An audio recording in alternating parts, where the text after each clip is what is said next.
Hello mga idol, mayong adlaw diha, no? So padulong ta karon sa simbahan kay natay serve karon mga idol kay Holy Thursday, no? And I'm very thankful sa opportunity mga idol nga makaserve ta sa ato ang church. At the same time napili tang nga usa sa maghugas sa mga sa tiil mga idol, and mo ni mo sayo tag adto kay tanaw na to nga first time ko na to kini nga buhaton nga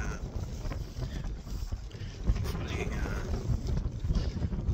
daghanang mo-attend karon mga idol sa atong simbahan. And it's a very nice day mga idol, Canada.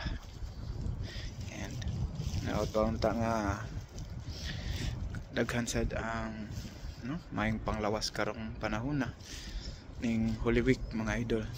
Diha sa Pinas usually wala man kuan, walay duty. Ang diri sa Canada mga idol kay kuan lang ang Biyernes holiday siya, so most of the mga tindahan close gid siya, no? And I think ang only open is McDonald's and other mga food industry. So mga idol, ato ang simbahan karon ni-meet sa nato ang in charge dito sa simbahan sa ministry nga magtudlo nato pagkabahin sa pagbuhaton nga paghugas sa tiil mga idol. And mo tong sa ako pang na-mention, let us pray that ang mga tao magmayong panglawas and also magpakita ang hope ilabi na sa mga panghitabo karon sa atong kalibutan.